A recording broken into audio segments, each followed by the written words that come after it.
Bonjour à tous, il est 18 h et on se retrouve donc encore une fois dans cette situation exceptionnelle pour enregistrer un point virgule avec toute l'équipe. Donc avec moi aujourd'hui il y a Kylian, il y a Paul, il y a l'autre Paul et il y a Céline. Magnifique, bonjour à vous. Bonjour. Bonjour. Bonjour. Bonjour. Donc voilà, donc comme vous pouvez le voir effectivement il n'y a pas nos vidéos, hein, parce que la première fois vous avez bien dû comprendre que ça n'avait pas marché, donc on essaie de faire avec les moyens du bord pour toujours vous proposer donc cette émission de point virgule. Donc retour aux sources, hein, pas de vidéo comme au départ.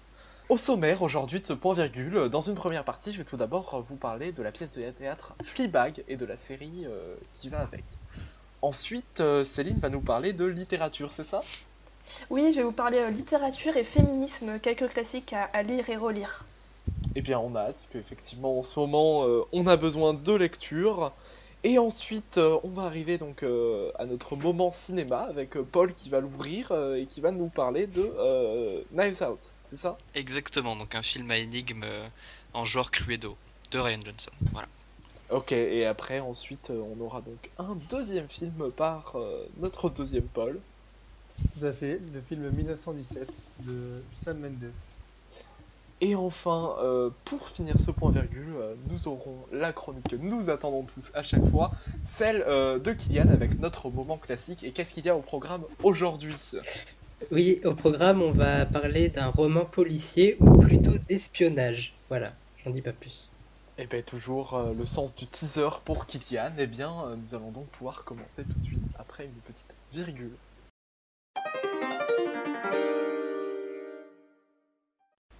Donc Fleabag, c'est un one-woman show de Phoebe Waller-Bridge qui, à la base, a été créé pour un festival de théâtre et qui ensuite a été adapté en série TV par la BBC et Amazon Studios. Donc elle fait 2 saisons de 6 épisodes, si je me souviens bien. Avant de commencer, je tenais beaucoup à parler de la comédienne en elle-même, parce que Phoebe Waller-Bridge, c'est le sang, elle est merveilleuse, je l'adore. Elle fait absolument tout, donc c'est une comédienne, une écrivaine, une productrice.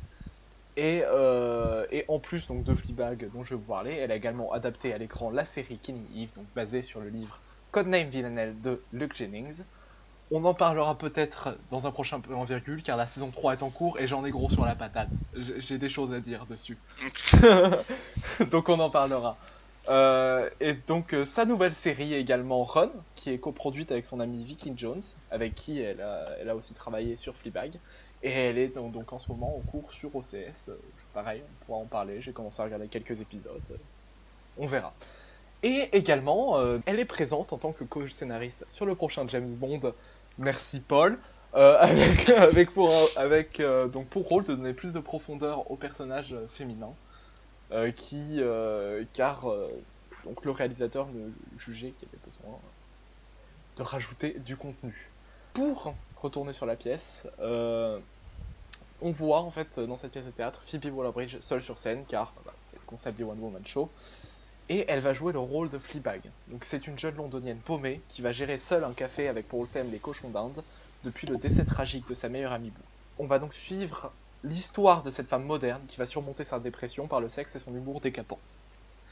Et vraiment, ce qui est merveilleux dans cette pièce, tout d'abord, c'est le minimalisme. Car la comédienne, elle est certes seule sur scène, avec juste une chaise en fait. Le décor, c'est une chaise et la comédienne assise dessus. Mais elle réussit à faire vivre la pièce par des dialogues, tout en étant seule. On la voit par exemple quand elle parle avec sa sœur, elle va tourner sa tête en fait, dans les deux sens, pour mimer en fait deux personnages différents et ainsi créer un dialogue, et elle le fait extrêmement bien, elle enchaîne extrêmement vite entre plusieurs personnages et ça crée un réalisme en fait qui est plutôt énorme. On peut aussi voir certaines scènes où une voix off va être présente sur scène, comme par exemple quand on la voit au début dans l'entretien avec le banquier. Le banquier, ça va être donc une voix off qui va être donc forcément diffusée dans tout le théâtre et elle va parler avec la voix off en fait. Et pour maintenant parler de la série qui est également géniale, tout d'abord, donc la saison 1, faut dire qu'elle est basée sur la pièce. C'est vraiment une adaptation un peu à l'écran avec des rôles qui sont ajoutés, comme par exemple le rôle de la marraine, qui dans la pièce n'existe quasiment pas, elle est mentionnée mais elle n'existe pas, et à l'écran elle est très présente. Donc je pense qu'on va pouvoir montrer une petite bande-annonce de la série maintenant, et on comprendra après. You know that feeling when a guy you like sends you a text at 2 o'clock on a Tuesday night asking if he can come and find you? And then you open the door to him like you've almost forgotten he's coming over. Oh. Hi. Hey. Oh my god, definitely not. That does nothing for you. What? These are my clothes, Boo. I've been wearing these all day. It's really not that bad. It's really Oh, not that bad. I'm sorry. I love you. You got them all by the balls, causing waterfalls. How did you meet? She used to be our godmother, but then their parents split up. Mum died. You really are very good looking. Thank you. Very, Thank you. very. Thank you. It's been really nice to spend the day with a normal family. The only thing harder than having to tell your super high-powered, perfect, anorexic, rich super sister that you've run out of money is having to ask her to bail you out. I'm just gonna ask her. I'm just gonna come. Do you need to borrow money? No. The boys wanna be her.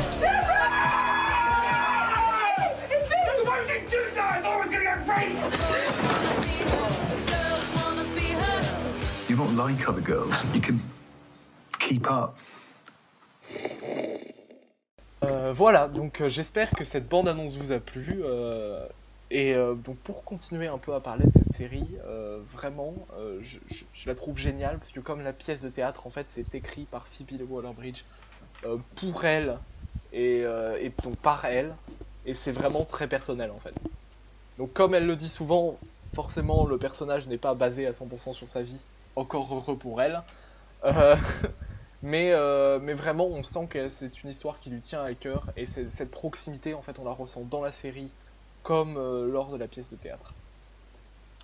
Et vraiment aussi cette série, je ne peux que en dire du bien. On a également un cast de talents magnifique. On peut parler de Andrew Scott dans la saison 2, ou encore donc de Olivia Colman qui joue la marraine comme j'ai expliqué tout à l'heure, qui est forcément une très grande actrice.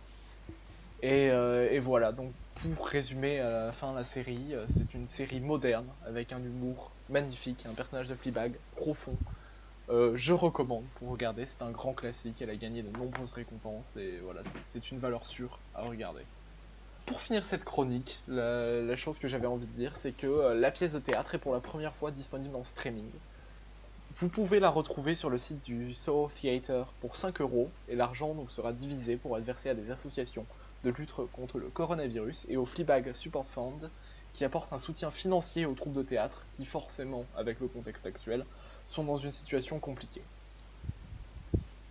Mais du coup, je crois que dans la série, il y a pas mal de brisage du 4e mur. Je trouve ça assez cool. J'ai regardé que des extraits, j'ai pas du tout regardé la série en elle-même. Mais je trouve ça super intéressant de casser le 4e mur, sachant qu'à la base c'est une pièce de théâtre. Et que le fait de parler au public, c'est quelque chose de très important dans une pièce de théâtre. Et je trouve ça assez cool de voir ça. Je sais pas ce que t'en penses, toi. Ouais, bah effectivement, je suis tout à fait d'accord. Et c'est là où elle a été très forte sur la retranscription en fait, de la pièce de théâtre à l'écran. C'est que ce brisage de 4e mur régulier, ça permet vraiment de transmettre tout ce qu'elle arrivait à faire sur scène via sa série et c'est vraiment intense en fait quand il s'adresse au public, ça crée une proximité en plus qui rend en fait le personnage de Fleabag vraiment attachant et c'est un vrai plus de cette série en fait. Ces brisages de 4e mur régulier, c'est un peu la marque de fabrique aussi de la série. Eh ben, très bien. En tout cas, tu nous as donné envie de la regarder. Moi, je pense que dès qu'on finit ce point virgule, je vais de ce pas regarder cette petite série. Elle m'a l'air vraiment sympathique. Eh ben merci Céline. Faut effectivement que tu le regardes. C'est excellent. C'est une œuvre majeure. J'adore. Voilà. Et donc on va pouvoir maintenant passer à la deuxième chronique avec les conseils littérature de Céline.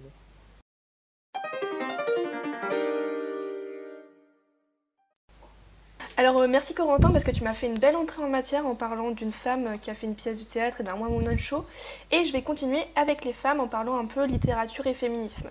Bon alors on le sait, le confinement ça nous redonne le temps de lire. Bon le déconfinement est proche mais on aura toujours un peu le temps de lire.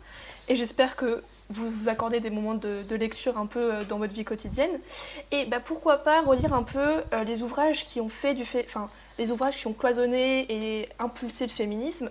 Donc moi j'avais prévu pour cette chronique de vous donner quelques ouvrages qui m'avaient marqué ou qu'on m'avait conseillé pour vous donner quelques idées à lire quelques ouvrages sur le féminisme.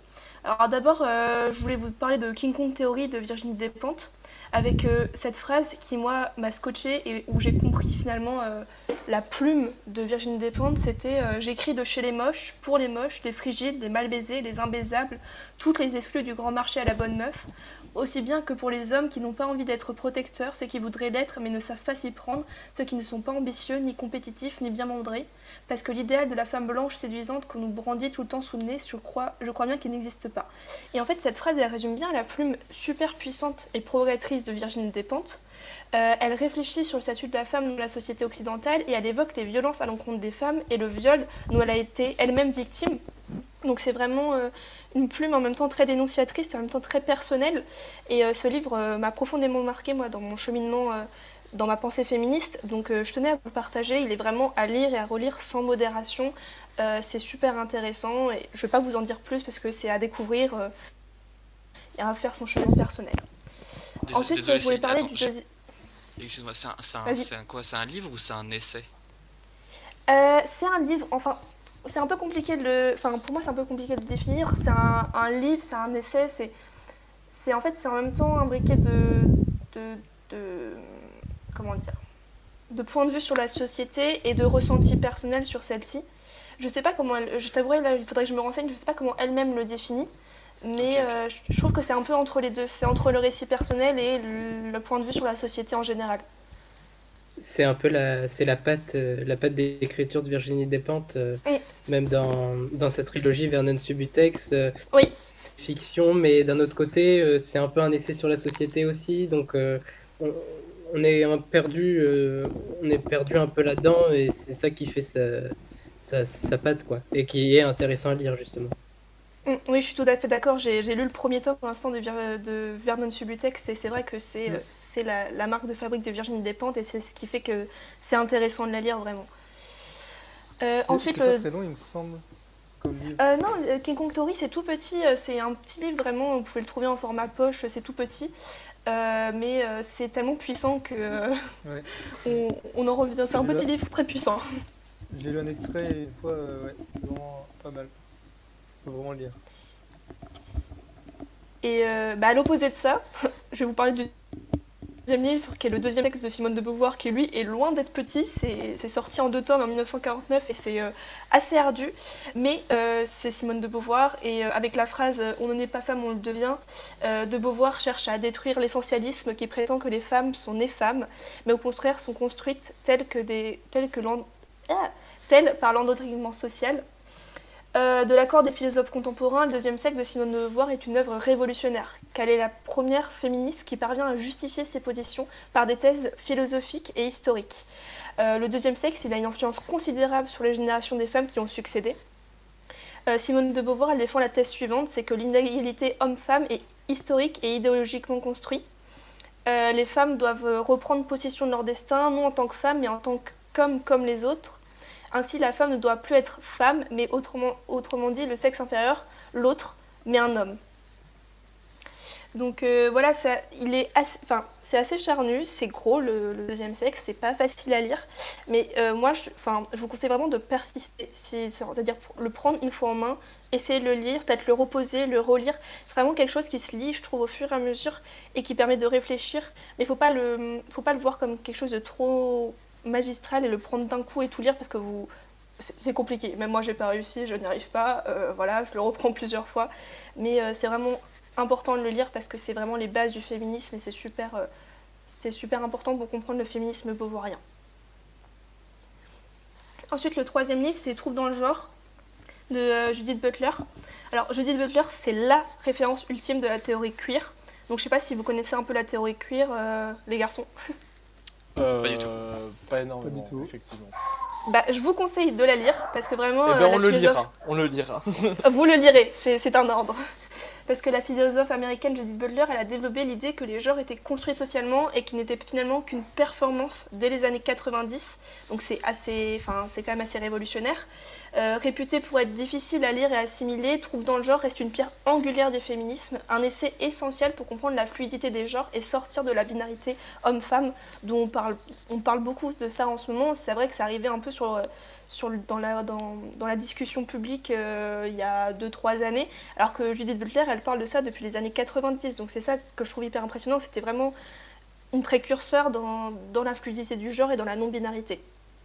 Après, les années 90, j'imagine, malheureusement, avec l'ambiance, elle n'a pas dû trouver une énorme audience, enfin je sais pas. Non, ça a été compliqué à l'époque et elle a vraiment fait son chemin au fur et à mesure, mais maintenant elle est reconnue, elle est connue et reconnue, c'est vraiment une femme hyper importante, hyper impressionnante. Moi je vous encourage à découvrir sa vie, ses essais ses essais et ses théories parce qu'elles sont vraiment très intéressantes, très impressionnantes et très en avance sur son temps. Ouais, merci beaucoup, effectivement, on regardera, ça a l'air passionnant. Et enfin, je voulais vous parler de La Servante écarlate de Margaret Atwood. Alors, la Canadienne Margaret Atwood publie en 1985 ce roman que beaucoup considèrent comme un chef-d'œuvre d'anticipation féministe. Alors, l'histoire, c'est que nous sommes dans un futur sombre où les femmes sont en voie de disparition et classées en 3 catégories. Les épouses puissantes, les Martha, sortes de domestiques, et les servantes dédiées à la reproduction. Et en fait, c'est l'histoire de June, qui est l'une des servantes, et elle raconte son histoire. Et d'ailleurs, ce roman absolument incroyable a été adapté dans une série The Handmaid's Tale, avec une réalisation magistrale à ne pas manquer. Donc là, on va lancer une petite bande-annonce pour que vous ayez un aperçu de cette série, mais vraiment, lisez le livre, regardez la série, parce que les deux sont absolument magistraux. En tout cas pour la première saison, après ça se discute, mais bon. Ça se discute, les amis. I was asleep before. That's how we let it happen. When they slaughtered Congress, we didn't wake up. When they blamed terrorists and suspended the Constitution, we didn't wake up then either. Now I'm awake. My name is Offred. I had another name. Ladies, I have to let you go. It's the law now. They needed to do it this way. All the bank accounts and the jobs all at the same time. You imagine the airports otherwise? Run, run, run! No, please don't take her.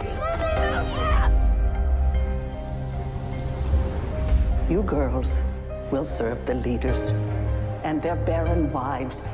You will bear children for them.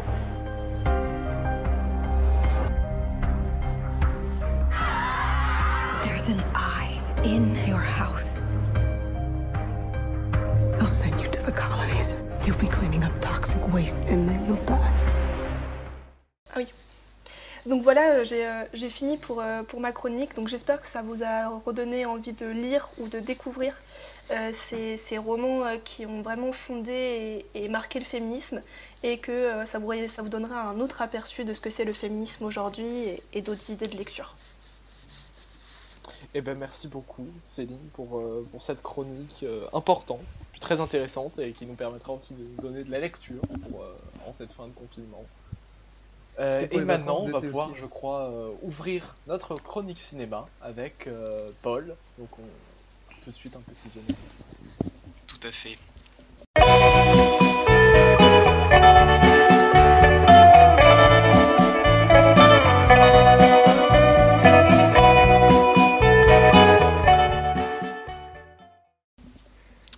Du coup, je vais parler de film qui s'appelle Knives Out, qui est sorti en 2019, qui était réalisé par Ryan Johnson, donc qui est notamment connu pour avoir fait Looper, qui est un très bon thriller, je trouve, mais le moins bon Star Wars 8, donc, qui s'appelait, c'était Les Derniers Jedi, si je crois bien, ouais, oui, qui avait été embauché après avoir fait Looper, et qui a donc fait Knives Out après. Donc Knives Out, c'est basé sur le concept du Who Done It.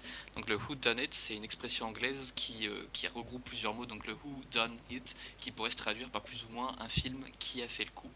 C'est assez sous-représenté actuellement parce qu'il n'y a pas beaucoup de films qui traitent de ce genre de sujet, c'est un peu cluedo. Mais il y a un film qui est sorti en 2017 qui s'appelle Le Crime de l'Orient Express par Kenneth Branagh, qui est aussi un acteur, qui s'est révélé être vraiment pas ouf du tout. Donc du coup j'étais plutôt content de voir un film de genre, mais le film est pas terrible. Il reste divertissant, donc je vais vous résumer un peu le speech après une petite bande-annonce. I'm Detective Lieutenant Elliot, and this is Trooper Wagner. We just want to ask a few questions. We understand the night of his demise, the family have gathered to celebrate your father's 85th birthday. How was it, by the way? The party? Pre my dad's death? Oh, it was great.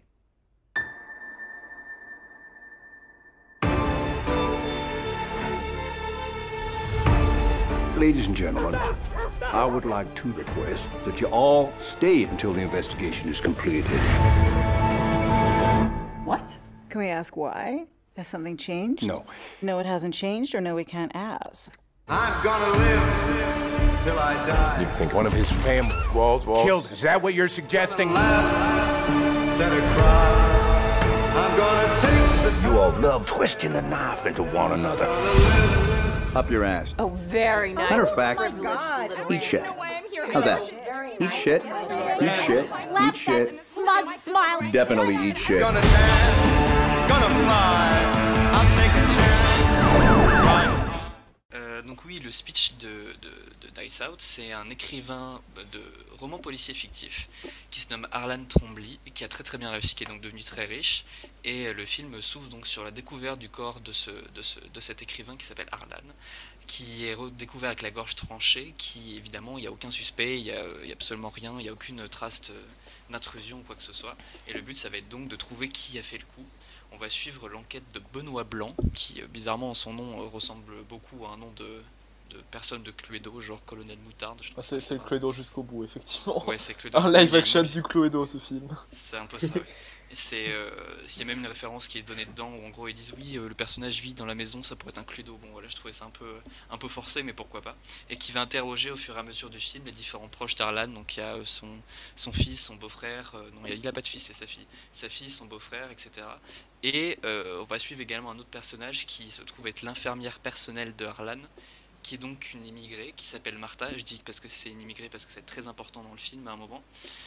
Et on va la suivre parce qu'elle a un petit problème, normalement c'est dit dans la bande-annonce, j'espère que je ne spoile rien. Elle a un problème que je trouve être une grosse facilité d'écriture, c'est qu'elle ne peut mentir, parce que dans le film on introduit le fait que quand elle ment, elle vomit. Je trouve ça absolument stupide, mais pourquoi pas. C'est un peu ridicule, effectivement. C'est absolument ridicule. Le reste du film est bien foutu, mais ça, je trouve ça une facilité monstrueuse.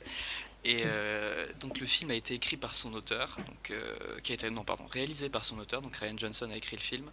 C'est là que je vois le problème de l'écriture, notamment du personnage de Martha, et le discours sur l'immigration qui aurait pu être pertinent, mais pas dans ce genre de film, je trouve. Parce qu'on nous place le personnage de Martha comme étant innocente de base, et je trouve que ça aurait été plus intelligent de laisser le suspense sur est-ce qu'elle est coupable ou non.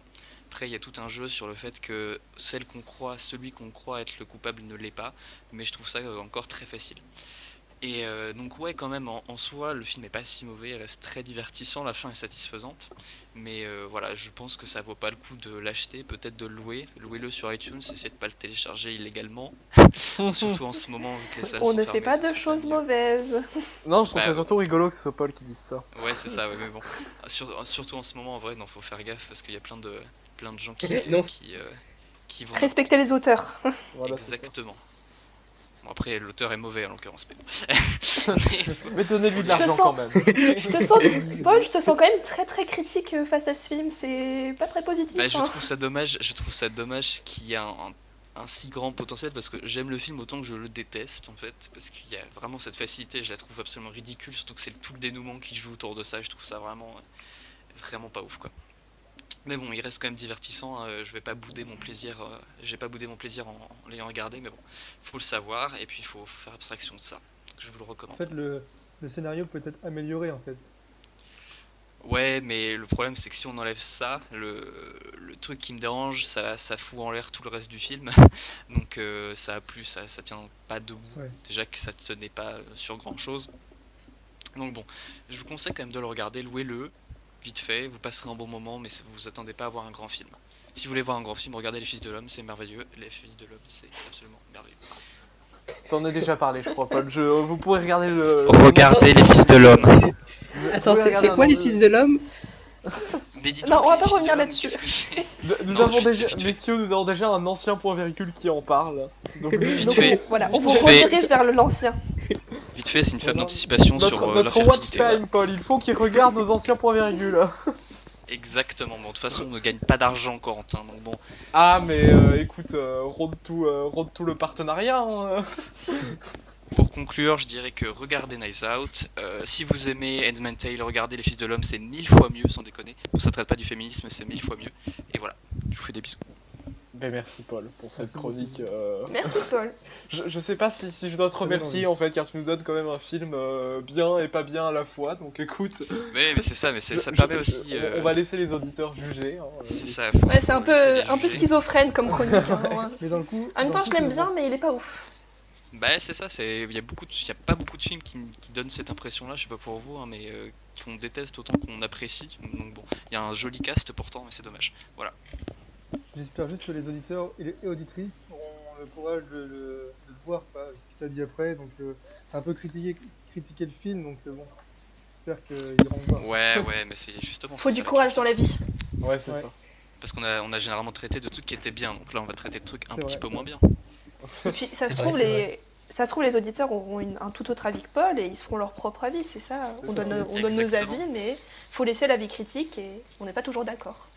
Voilà, merci Céline pour cette belle phrase. À méditer. Et nous allons pouvoir passer à la deuxième partie de cette chronique cinéma avec Paul qui va nous parler de 1917.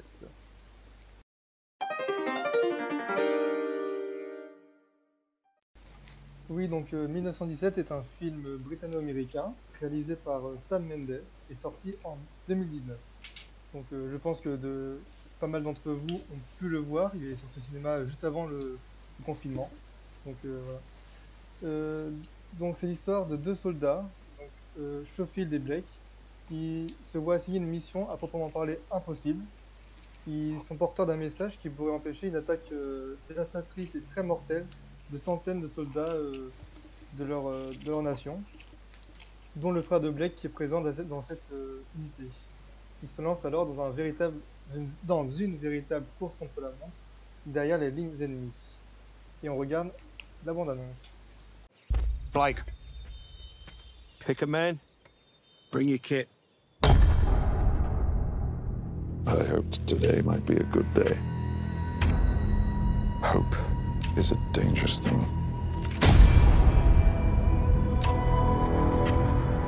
You have a brother in the 2nd Battalion. Yes, sir.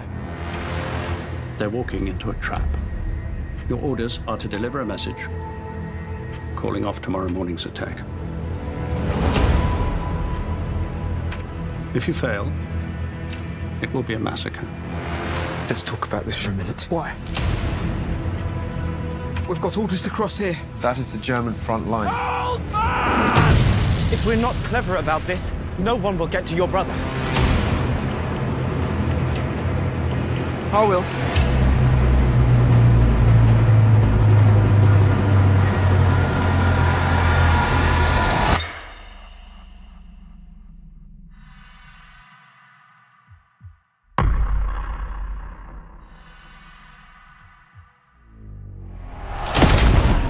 There is only one way this ends.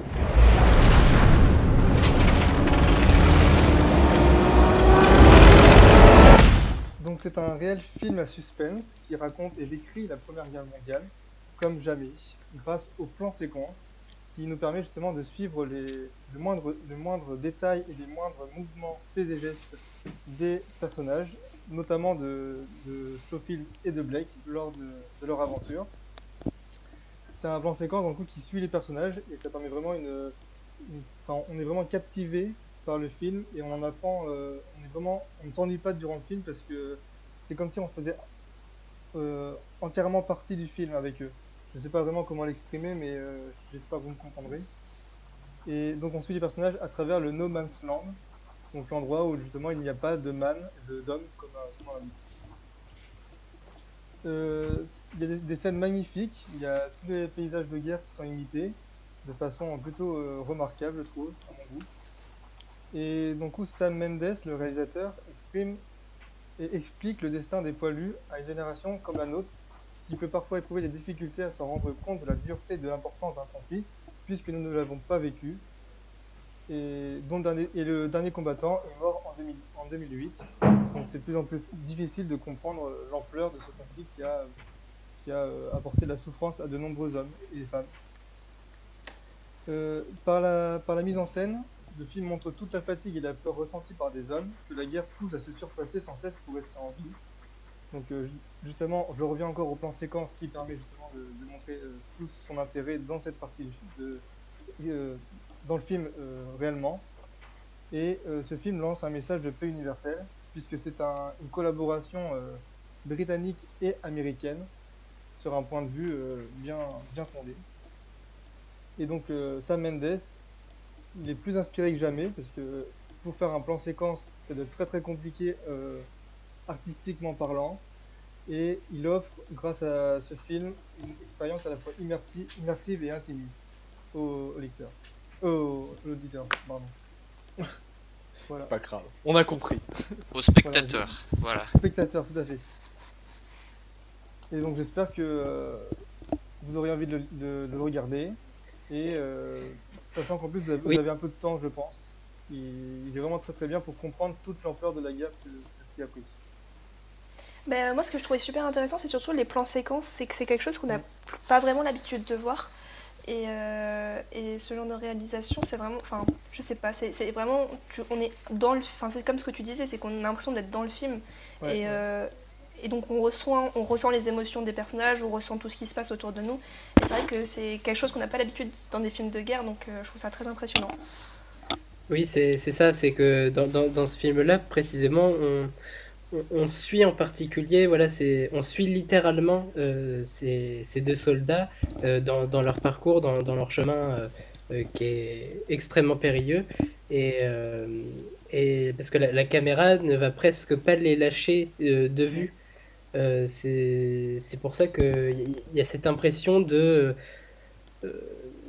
les suivre, et surtout voilà, ça nous tient en haleine jusqu'au bout. Ça, le film est assez long, plus de 2 heures, mais vraiment avec le plan séquence, il n'y a pas un seul moment où on se dit que c'est trop long ou qu'on en a marre, et qu'on est vraiment immergé dans le film complètement, dans tout le film. Après, si je pouvais apporter une toute petite réserve, ça serait sur le fait que, enfin, j'ai pas eu envie, enfin, j'étais pas 100% avec le personnage, c'est-à-dire qu'on le connaissait pas, en fait, il est introduit en début de film, il est direct dans le conflit, pourquoi pas.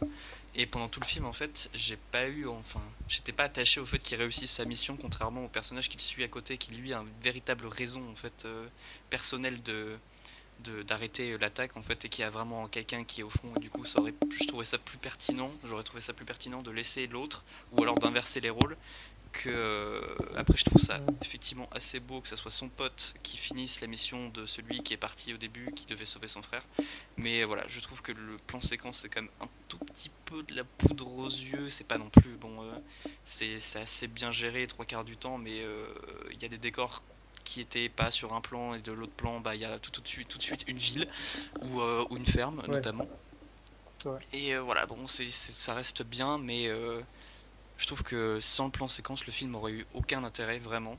C'est dommage, hein, mais voilà. Mais effectivement, c'est un très bon film et je vous le conseille. Je suis d'accord avec toi sur le fait que c'est vrai que il faut pas regarder ce film pour la profondeur des personnages, la profondeur psychologique des personnages, qui n'est pas détaillée. Toutefois, le film a son intérêt dans la reconstitution de ce que sont les combats et la vie dans les tranchées. Et oui, et cette technique qu'a fait tant parler là du plan séquence, du grand plan séquence, c'est techniquement, enfin dans le film on voit que ça demandait une technique assez impressionnante, que je trouve très intéressante, et ça donne quelques scènes assez belles, notamment dans une cité en ruine la nuit, avec un Et elle n'a pas pu finir sa phrase. Un jeu d'ombre et lumière qui est magnifique, je trouve. Mais voilà, on t'a pas entendu finir ta phrase, Kylian, t'as eu un problème de connexion. Comment ça? Commence ta phrase. Je me suis arrêté où? À la scène avec l'église en feu. Ah ouais. Oui, donc oui, c'était une super scène. Et du coup, oui, il y a de très belles images dans ce film, c'est très bien filmé. Mais voilà, pas pour le côté psychologique des personnages, oui. C'est vrai que la photographie est superbe, en particulier dans cette scène, je me souviens, je crois qu'il y a tout un jeu par rapport à des fusées de détresse. Et ça, par contre, j'ai trouvé ça effectivement très bien, j'ai trouvé ça extraordinaire, c'était vraiment très bien. Ouais. Très bien trouvé, très bien mis en place. Ah pardon, excuse-moi. Vas-y, pardon, désolé. Je souligne aussi le talent aussi des acteurs, parce que le plan séquence est vraiment éprouvant pour eux, parce que dans le moindre geste qu'ils font, s'ils se trompent, ça se voit. Par rapport à d'autres films où les séquences sont coupées, ils peuvent reprendre leur souffle, ou voilà. Et pendant la durée de la scène qu'ils prennent, je sais pas vraiment comment expliquer, mais s'il se trompe dans son rôle, c'est très compliqué pour la suite du film. Après, peut-être justement, je pense qu'il y a beaucoup de trucs qui ont été gardés vu qu'on cherche la spontanéité un petit peu, parce que si tu trébuches au genre de truc, ça apporte un peu plus de réalisme à ce que tu voulais faire, donc je suis pas sûr que c'était 100% important, mais ça a dû être super chiant. Il y a des milliers la dernière scène doit y avoir des centaines de figurants, tous les faire tourner en même temps, ça a dû être un enfer avec des explosifs, ça doit être vraiment un cancer. Et donc je les félicite pour ça. Et effectivement, regardez 1917, c'est très bien. Ouais. Très beau. Merci beaucoup. J'espère que je n'interromps personne, et je pense que du coup on va pouvoir clôturer cette chronique cinéma et passer à la rubrique finale de cette émission, le moment classique. C'est un classique, c'est un classique, c'est un classique de la littérature.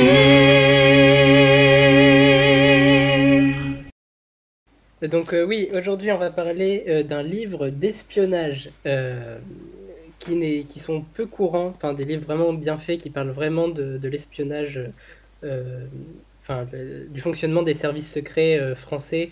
C'est très peu commun. Et du coup, Citoyen clandestin, c'est le titre du livre, est un véritable thriller noir. C'est le 3e livre de Doha, c'est le nom de l'auteur, mais c'est aussi l'acronyme du film américain Dead on Arrival.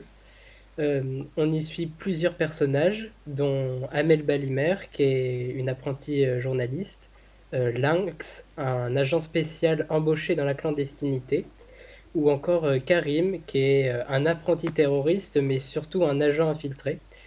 Et en fait, le speech, c'est plutôt simple. C'est un groupuscule terroriste qui a fait l'acquisition d'un produit extrêmement toxique, le VX, qui est une arme non conventionnelle créée par l'État français. Il a recoupé. D'ailleurs, le frère Et Bridget Jones, là, on commence une Kylian, guerre tu as contre la coupé, montre tu as coupé, noire, Kylian. tout pour la guerre d'une réputation. T'as coupé. Ah, j'ai coupé où? Ouais, t'as eu. Tu parlais Au moment du du VX, VX. arme non conventionnelle, et VX. après t'as coupé. Ouais. Ok, je recommence. recommence. Oui, donc, alors, le speech, c'est un groupuscule terroriste qui a fait l'acquisition d'un produit extrêmement toxique, le VX, qui est une arme non conventionnelle créée par l'État français. Et du coup, va commencer une véritable course contre la montre de plusieurs mois pour retrouver le produit, mais c'est plus pour garder une réputation vis-à-vis de l'État français que pour éviter les morts. Donc plus qu'un simple roman noir, c'est tout le fonctionnement d'un d'un monde de l'ombre qui est décrit, et ce de manière fascinante et réaliste. Très très réaliste. On est loin de l'espion à la James Bond, avec la voiture, avec tous les gadgets intégrés. Et on y voit les différents services des renseignements français, intérieurs comme extérieurs, ainsi que leurs méthodes et les conflits internes qui résident entre les différents services. Et pour une fois, les personnages ne sont ni bons ni mauvais. Il n'y a pas de manichéisme du tout. Il n'y a pas forcément de personnes auxquelles se raccrocher moralement.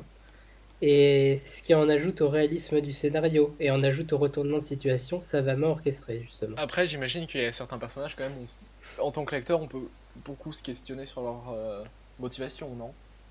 Oui, oui, notamment les trois personnes, Karim, Amel Balimer et Lynx, qu'on suit principalement, mais c'est qu'il y a d'autres personnages après, mais même eux, des fois ils font des choses où on se questionne un peu sur ce qu'ils sont vraiment, mais c'est des détails infimes, mais c'est ce qui fait le livre plus intéressant. Et oui, ce qui détonne, c'est le rythme.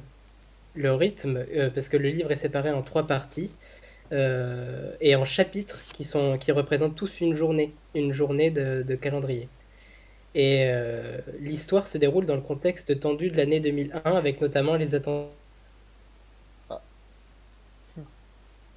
Les attentats. Ouais.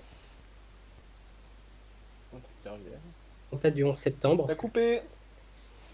Les attentats. Ah là On va là. s'arrêter aux attentats. Les attentats.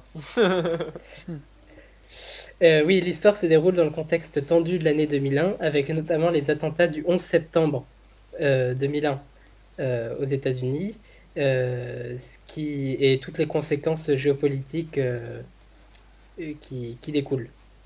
Donc, en bref, je vous conseille ce roman véritablement haletant, qui permet de mettre un peu de peps dans ces journées où on fait un peu toujours les mêmes choses. Voilà. Bah, ça a l'air effectivement super intéressant. Après aussi, je sais pas si tu connais, mais il y a une chaîne YouTube comme ça, si tu t'intéresses un peu au service secret, qui s'appelle Talk with the Spy, et c'est un ancien espion de la DGSE en fait, qui parle des services secrets et de son ancien travail comme ça. Donc forcément il est masqué et on n'a pas son identité quoi. Mais mais il nous parle un peu donc de tout ce qui est service secret et dans le monde, et c'est extrêmement intéressant en fait. Parce que forcément c'est quelqu'un qui connaît son sujet donc. En vrai, en lisant le livre, le sujet de l'espionnage m'a vraiment intéressé. C'est vraiment intéressant. On se rend compte, il y a des services que je connaissais vraiment pas. Je pourrais pas vous les citer, mais par exemple. Il peut pas nous les citer parce que sinon il les sera tué en fait. Ah, c'est ça. C'est pour ça en fait. C'est Ah, il a été tué. De renseignement. T'as coupé Kiki. La DGSE ne Les voulait pas que tu services, révèles les noms des agences exactement. Ouais.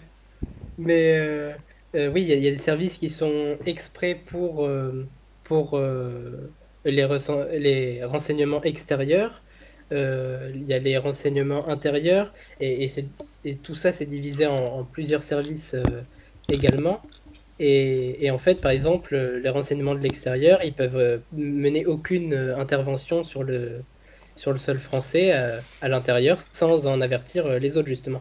Et c'est super intéressant de voir toutes les démarches comme ça qui doivent être faites.